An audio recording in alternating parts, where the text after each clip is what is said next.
ಪ್ರಶಸ್ತಿ ಪುರಸ್ಕೃತರ ಇಲ್ಲಿ ಆಗಮಿಸಿರ್ತಕ್ಕಂಥ ಸೋದರ ಸೋದರಿಯರೇ, ಮಾಧ್ಯಮದ ಗೆಳೆಯರೇ, ಇವತ್ತು ರಾಷ್ಟ್ರಪಿತ ಮಹಾತ್ಮ ಗಾಂಧೀಜಿಯವರ ಜನ್ಮದಿನ, ಜೊತೆಗೆ ಲಾಲ್ ಬಹದ್ದೂರ್ ಶಾಸ್ತ್ರಿಯವರ ಜನ್ಮದಿನನೂ ಕೂಡ ಹೌದು. ಈ ಇಬ್ಬರು ಮಹಾನ್ ನಾಯಕರ ಜನ್ಮದಿನವನ್ನು ಇವತ್ತು ಆಚರಣೆ ಮಾಡ್ತಾ ಇದ್ದೀವಿ. ಅವರಿಗೆ ನಮನವನ್ನು ಸಲ್ಲಿಸ್ತಾ ಇದ್ದೀವಿ. ಅವರ ಮಾರ್ಗದರ್ಶನದಲ್ಲಿ ನಡೀತಕ್ಕಂಥ ಪ್ರಾಮಾಣಿಕ ಪ್ರಯತ್ನವನ್ನು ಮಾಡ್ತೀವಿ. ನಾವು ನಡೆದರೆ ಅದೇ ಅವರಿಗೆ ಸಲ್ಲಿಸ್ತಕ್ಕಂಥ ನಮ್ಮ ಗೌರವ ಅಂತೇಳಿ ನಾನು ಭಾವಿಸ್ಕೊಂಡಿದ್ದೇನೆ.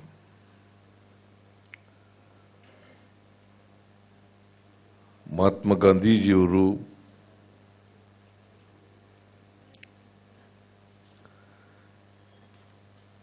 ದೇಶ ಕಂಡಂತ ಅಪರೂಪದ ನಾಯಕ. ಅದಕ್ಕೆ ಒಬಾಮಾ ಅವರು ಅಮೆರಿಕ ದೇಶದ ಮಾಜಿ ಅಧ್ಯಕ್ಷರು, ಅವರು ಏನು ಹೇಳ್ತಾರೆ ಅಂತಂದ್ರೆ, ಅವರು ಭಾರತಕ್ಕಷ್ಟೇ ನಾಯಕರಲ್ಲ, ಇಡೀ ಜಗತ್ತಿಗೆ ನಾಯಕರು ಅಂತಕ್ಕಂಥ ಮಾತನ್ನ ಹೇಳ್ತಾರೆ.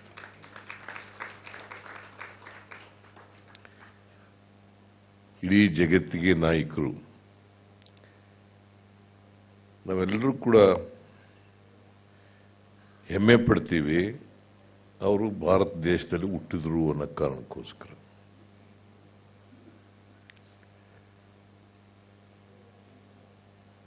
ನಮ್ಮೆಲ್ಲರಿಗೂ ಗೌರವ. ಮಹಾತ್ಮ ಗಾಂಧೀಜಿ ಅಂತವರು ಭಾರತ ದೇಶದಲ್ಲಿ ಹುಟ್ಟಿದ್ರು. ಅವರು ವಿಶ್ವದ ನಾಯಕರಾಗಿದ್ದರು.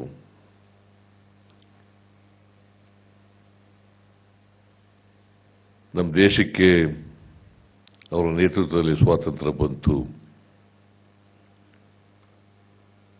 ನಾವೆಲ್ಲರೂ ಕೂಡ ಸ್ವತಂತ್ರರಾದೆವು. ಬ್ರಿಟಿಷ್ನವರ ಆಡಳಿತದಿಂದ ಹೊರಬಂದು, ದಾಸ್ಯದಿಂದ ಹೊರಬಂದು ನಾವೆಲ್ಲ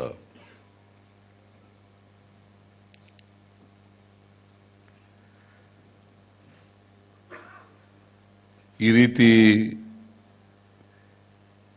ವಿದೇಶದ ಗಣ್ಯರೇ, ಒಬಾಮಾ ಅಂತೇವ್ರೆ ಜಗತ್ತಿನ ನಾಯಕರು ಅಂತೇಳಿ ಹೇಳಿದ್ರೆ,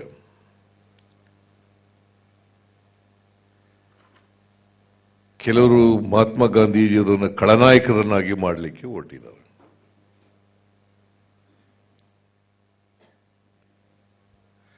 ಗೋಡ್ಸೆ ಅಂತೇವರು ನಾಯಕರು ಆಗ್ತಾರೆ, ಮಹಾತ್ಮ ಗಾಂಧೀಜಿ ಅಂತೇವರು ಖಳನಾಯಕರಾಯ್ತಾರೆ.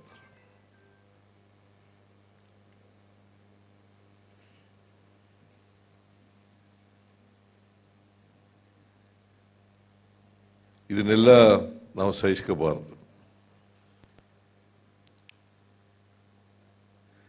ಮಹಾತ್ಮ ಗಾಂಧೀಜಿಯವರ ಬಗ್ಗೆ ತುಚ್ಛವಾಗಿ ಮಾತಾಡ್ತಕ್ಕಂಥ,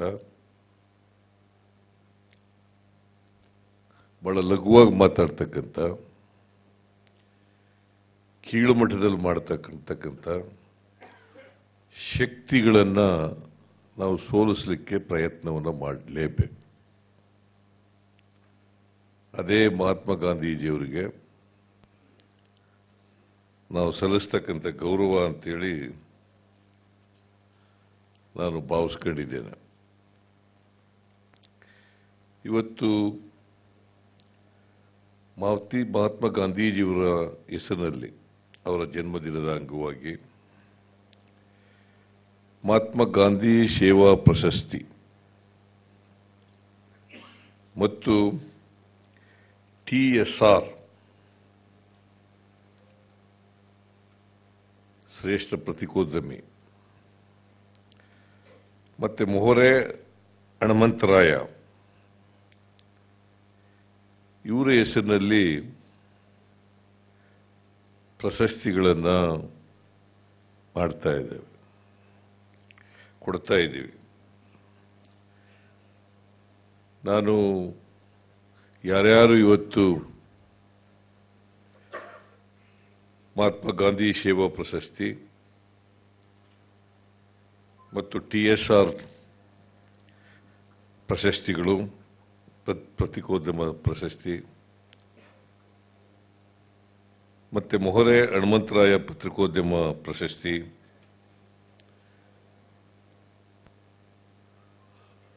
ಯಾರು ಪ್ರಶಸ್ತಿ ಪುರಸ್ಕೃತರಿದ್ದಾರೆ ಅವರೆಲ್ಲರಿಗೂ ಕೂಡ ಅಭಿನಂದನೆಗಳನ್ನು ಸಲ್ಲಿಸಲಿಕ್ಕೆ ಬಯಸ್ತಾ ಇದ್ದೇನೆ.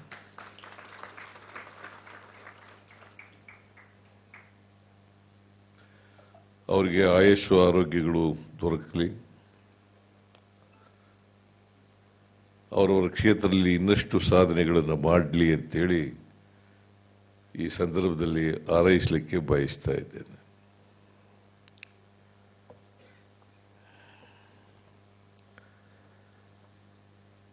ಮಹಾತ್ಮ ಗಾಂಧೀಜಿಯವರ ವಿಚಾರಗಳನ್ನು ಮೈಗೂಡಿಸಿಕೊಂಡು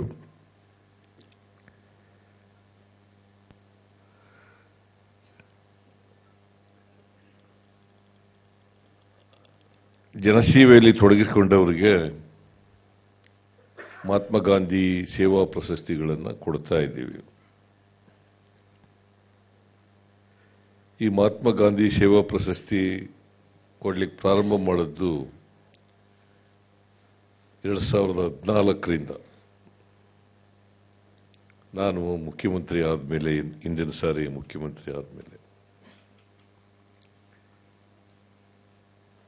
ಇವತ್ತು ಮಹಾತ್ಮ ಗಾಂಧಿ ಸೇವಾ ಪ್ರಶಸ್ತಿಗೆ ಭಾಜನರಾಗಿರ್ತಕ್ಕಂಥವರು ಇಬ್ಬರಿಗೆ ಸೇವಾ ಪ್ರಶಸ್ತಿಯನ್ನು ಕೊಟ್ಟಿದ್ದೀವಿ. ಒಂದು ಹೊಸರಿತ್ತಿ ಗ್ರಾಮದ ಶ್ರೀ ಗುದ್ಲೆಪ್ಪ ಹಳ್ಳಿಕೇರಿ ಸ್ಮಾರಕ ಪ್ರತಿಷ್ಠಾನದ ಗಾಂಧಿ ಗ್ರಾಮೀಣ ಗುರುಕುಲ ವಸತಿ ಶಾಲೆ ಮತ್ತು ಪ್ರೊಫೆಸರ್ ಶಿವರಾಜು ಅವರಿಗೆ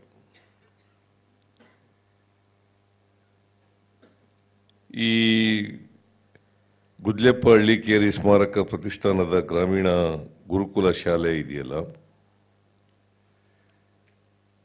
ಇದು ಗಾಂಧಿ ತತ್ವಗಳನ್ನು ಅನುಸರಿಸಿಕೊಂಡು ವಿದ್ಯಾರ್ಥಿಗಳಿಗೆ ಮನುಷ್ಯರಾಗ್ತಕ್ಕಂಥ ವಿದ್ಯೆಯನ್ನು ಕಲಿಸ್ತಕ್ಕಂಥ ಪ್ರಯತ್ನವನ್ನು ಮಾಡ್ತಾರೆ.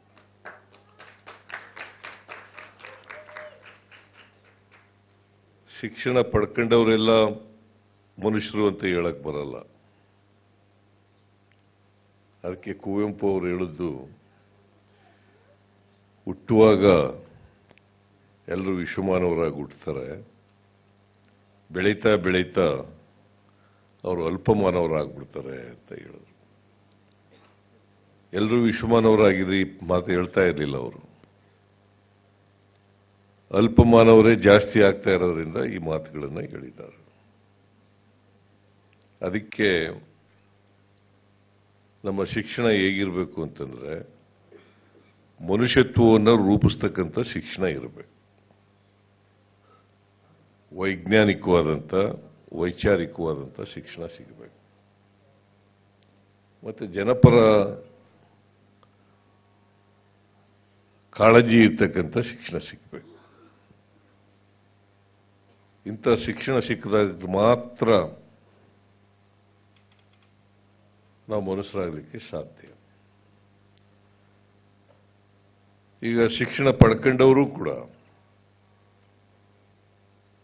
ಅವರು ಕರ್ಮ ಸಿದ್ಧಾಂತವನ್ನು ನಂಬ್ಕೊಳ್ಳೋದು, ಮೌಢ್ಯಗಳನ್ನು, ಕಂದಾಚಾರಗಳನ್ನು ನಂಬ್ಕೊಳ್ಳೋದು, ಜೀವನದಲ್ಲಿ ಅದನ್ನು ಅಳವಡಿಸ್ಕೊಂಡು ಬೇರೆಯವರಿಗೆ ಹೇಳ್ತಕ್ಕಂಥ ಇದೆಯಲ್ಲ, ಅವ್ರನ್ನ ದಾರಿ ತಪ್ಪಿಸ್ತಕ್ಕಂಥ ಕೆಲಸ ಇದೆಯಲ್ಲ, ಆ ಮೂಲಕ ಮನುಷ್ಯರಾಗದೇ ಇರ್ತಕ್ಕಂಥ ರೀತಿಯಲ್ಲಿ ಜನರನ್ನ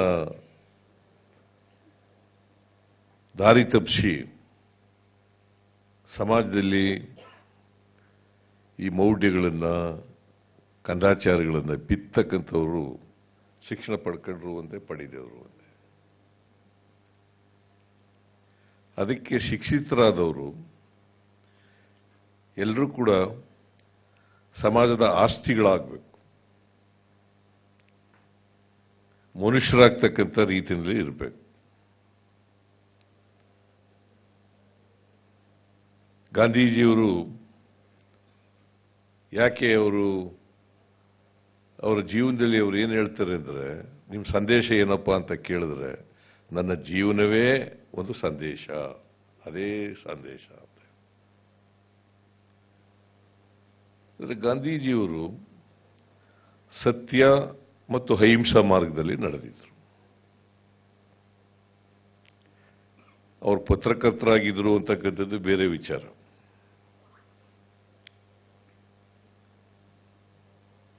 ಆದರೆ ಅವರ ಬದುಕಿನುದ್ದಕ್ಕೂ ಕೂಡ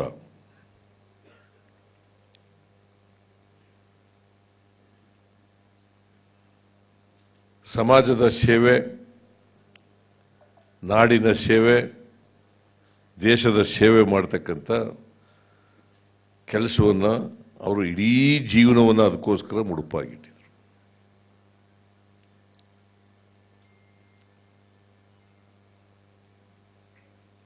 ಹಾಗಾಗಿ ನಾವು ಇವತ್ತು ಮಹಾತ್ಮ ಗಾಂಧೀಜಿಯವರನ್ನ ನೆನ್ಕೊಳ್ತೀವಿ, ಗೌರವಿಸ್ತೀವಿ.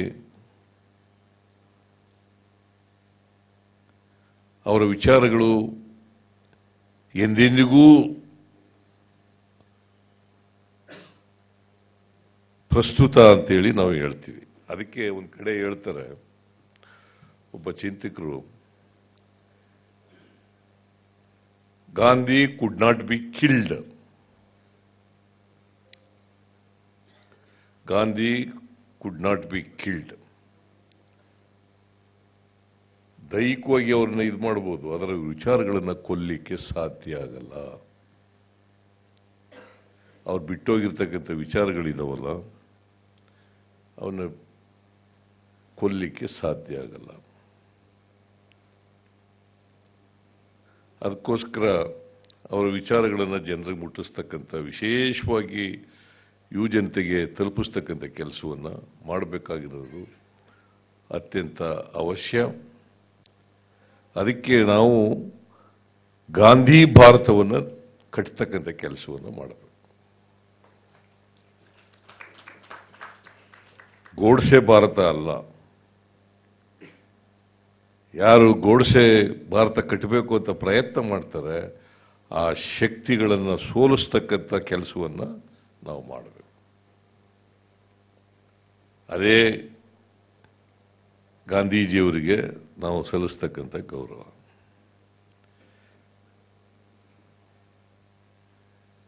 ಇನ್ನು ಪತ್ರಿಕೋದ್ಯಮದಲ್ಲಿ ಪ್ರಶಸ್ತಿಗಳು, ಇವೆರಡೂ ಪ್ರಶಸ್ತಿಗಳನ್ನು, ಗಾಂಧಿ ಸೇವಾ ಪ್ರಶಸ್ತಿ, ಪತ್ರಿಕೋದ್ಯಮದಲ್ಲಿ ಉನ್ನತ ಸಾಧನೆ ಮಾಡದಂಥವರಿಗೆ ಒಂದೇ ವೇದಿಕೆಯಲ್ಲಿ ಪ್ರಶಸ್ತಿಗಳನ್ನು ಕೊಡ್ತಾ ಇರ್ತಕ್ಕಂಥದ್ದು ಇದು ಬಹಳ ಸ್ವಾಗತಾರ್ಹವಾದಂಥ ವಿಚಾರ ಅಂತೇಳಿ ನಾನು ಭಾವಿಸ್ಕೊಂಡಿದ್ದೇನೆ.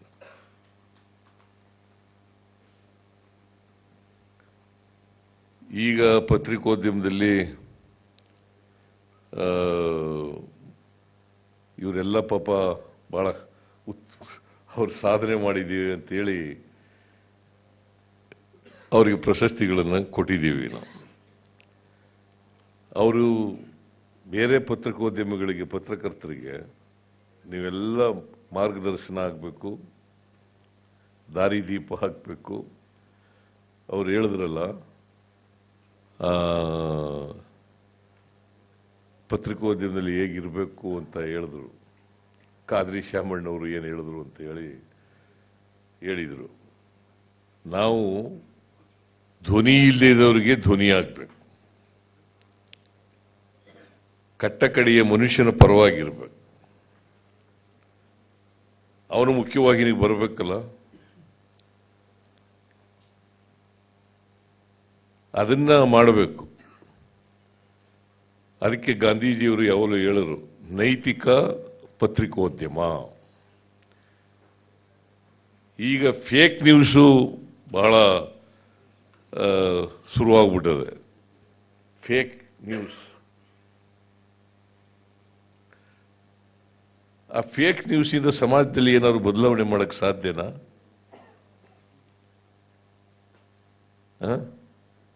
ಅದಕ್ಕೋಸ್ಕರ ಯಾರು ಫೇಕ್ ನ್ಯೂಸ್ ಮಾಡ್ತಾರೆ ಅವರ ವಿರುದ್ಧವಾಗಿ ನಾವೆಲ್ಲರೂ ಕೂಡ ಇರಬೇಕಾದದ್ದು ಅತ್ಯಂತ ಅವಶ್ಯ. ಎಲ್ಲಿವರೆಗೂ ಹೋಗಿದೆ ಈಗ ಅಂತಂದ್ರೆ ಪತ್ರಿಕೋದ್ಯಮ,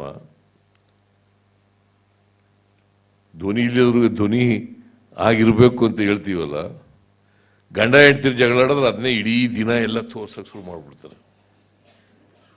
ಅದನ್ನೇ ಪತ್ರಿಕೋದ್ಯಮ, ನೈತಿಕ ಪತ್ರಿಕೋದ್ಯಮ ಅಂತ ಕರಿಬೇಕಾದನ್ನೇ.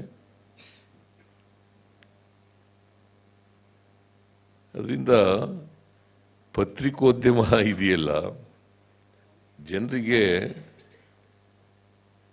ಸತ್ಯವನ್ನ ತಿಳಿಸ್ತಕ್ಕಂಥ ಕೆಲಸ ಮಾಡಬೇಕು, ವಸ್ತುಸ್ಥಿತಿಯನ್ನು ತಿಳಿಸ್ತಕ್ಕಂಥ ಕೆಲಸ ಮಾಡಬೇಕು.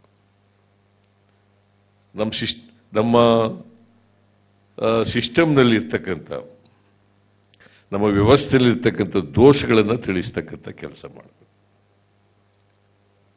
ಮತ್ತೆ ಅವಕ್ಕೆಲ್ಲ ಪರಿಹಾರ ಏನು ಅಂತಕ್ಕಂಥದ್ದನ್ನು ಸೂಚಿಸಬೇಕು.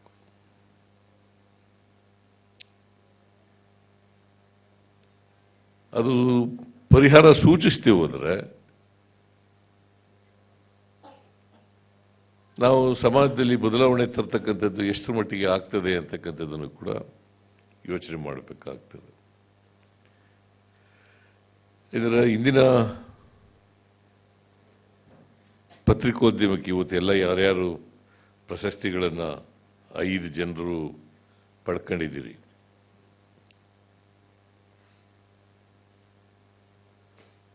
ಅವರೆಲ್ಲರೂ ಕೂಡ ಇವತ್ತಿನ ಪತ್ರಿಕೋದ್ಯಮಿಗಳಿಗೆ ಆದರ್ಶ ಆಗಲಿ, ಪ್ರೇರಣೆ ಅವರಿಂದ ಬರಲಿ ಅಂಥೇಳಿ ಆಶಿಸಲಿಕ್ಕೆ ಬಯಸ್ತಾ ಇದ್ದೀನಿ.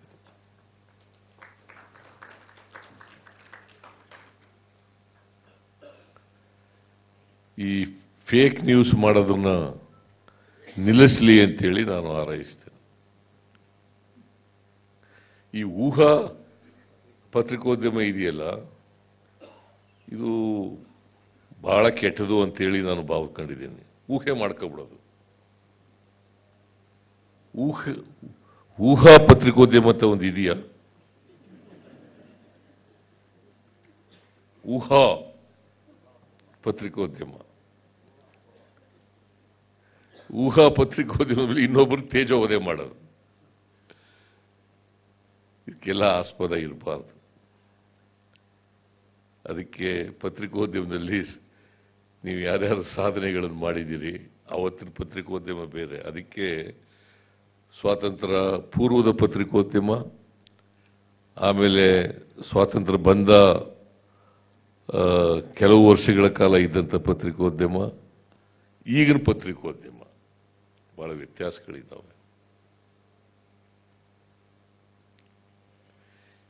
ಈಗೆಲ್ಲ ಹೆಂಗೆ ಟಿವಿ ಚಾನೆಲ್ ಎಲ್ಲರೂ ಕೇಳ್ತಾರೆ ಅಂತಂದ್ರೆ, ಅವ್ರು ಈ ತರ ಹೇಳಿದ್ರು ನೀವೇನು ಹೇಳ್ತೀರಿ?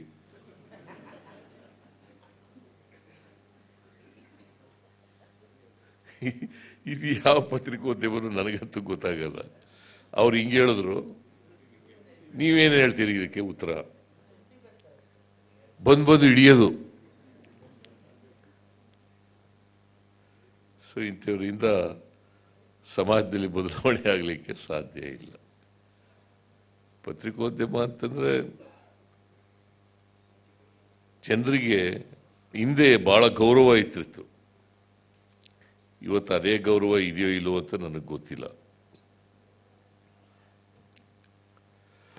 ನಾನು ಬಹಳ ಮಾತಾಡಕ್ ಹೋದ್ರೆ ಅದನ್ನೇ ಒಂದು ದೊಡ್ಡ ಕಾಂಟ್ರವರ್ಸಿ ಮಾಡಕ್ ಬಿಡ್ತಾರೆ. ಆಮೇಲೆ ಭಾರಿ ಕಷ್ಟ. ಈ ಊಹಾ ಪತ್ರಿಕೋದ್ಯಮ ಇರೋದ್ರಿಂದ ಅದೇ ಒಂದು ದೊಡ್ಡ ಕಾಂಟ್ರವರ್ಸಿ ಮಾಡಕ್ ಬಿಡ್ತಾರೆ.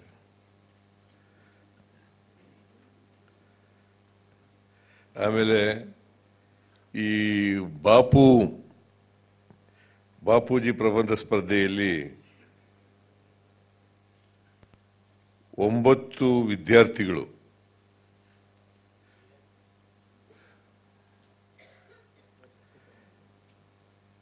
ಬಹುಮಾನ ಪಡ್ಕೊಂಡಿದ್ದಾರೆ. ಪ್ರಶಸ್ತಿ ಅಲ್ಲ, ಬಹುಮಾನ. ಅವರೆಲ್ಲರಿಗೂ ಕೂಡ ಅಭಿನಂದನೆಗಳನ್ನು ಹೇಳಲಿಕ್ಕೆ ಬಯಸ್ತಾ ಇದ್ದೇನೆ. ಈ ಹಂತದಲ್ಲಿ ಬಾಪೂಜಿಯವ್ರ ಬಗ್ಗೆ ಪ್ರಬಂಧ ಬರೆದು ಬಹುಮಾನ ಪಡ್ಕೊಂಡಿದ್ದಾರಲ್ಲ, ಅವರೆಲ್ಲರೂ ಕೂಡ ಮುಂದಿನ ದಿನಗಳಲ್ಲಿ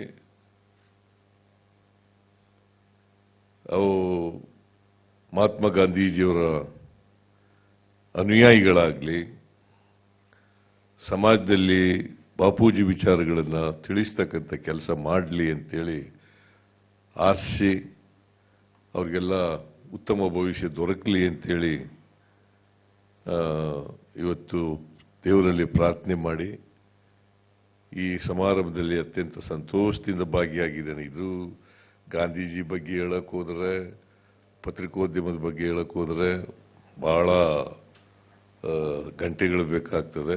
ಅದಕ್ಕೋಸ್ಕರ ನಾನು ಹೆಚ್ಚು ಮಾತಾಡಕ್ಕೆ ಹೋಗಲ್ಲ. ಮೈಸೂರಿಗೆ ಬೇರೆ ಹೋಗ್ಬೇಕೀಗ ನಾನು. ನಾಳೆ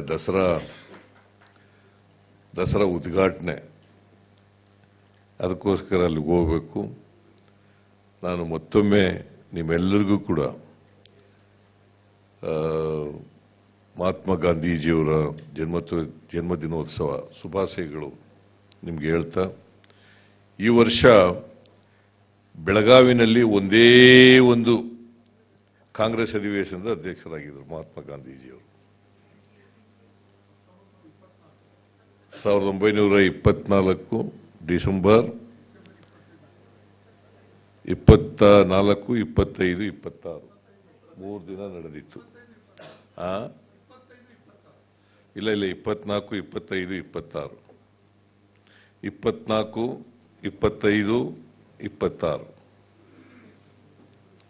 ಐ ಮೇ ಬಿ ಕರೆಕ್ಟ್ ಆಗಿದೆಯಾ ಅಂತ ಅನ್ಕೊಂಡಿದ್ದೀನಿ ನಾನು. 1924 ಡಿಸೆಂಬರ್ 24, 25, 26 3 ದಿನ ಅಧಿವೇಶನ ನಡೆದಿತ್ತು. ಒಂದೇ ಒಂದು ಏಕೈಕ ಅಧಿವೇಶನದಲ್ಲಿ ಅವರು ಅಧ್ಯಕ್ಷತೆ ವಹಿಸಿದರು ಗಾಂಧೀಜಿಯವರು. ಅದು ಈಗ 100 ವರ್ಷ ಆಗಿದೆ. ಈ ಡಿಸೆಂಬರ್ 24ಕ್ಕೆ 100 ವರ್ಷ ತುಂಬುತ್ತೆ. ಅದಕ್ಕೋಸ್ಕರ ನಾವು ಶತಮಾನೋತ್ಸವ ಆಚರಣೆ ಮಾಡ್ತಕ್ಕಂಥದ್ದನ್ನು ಮಾಡ್ತಾ ಇದ್ದೀವಿ.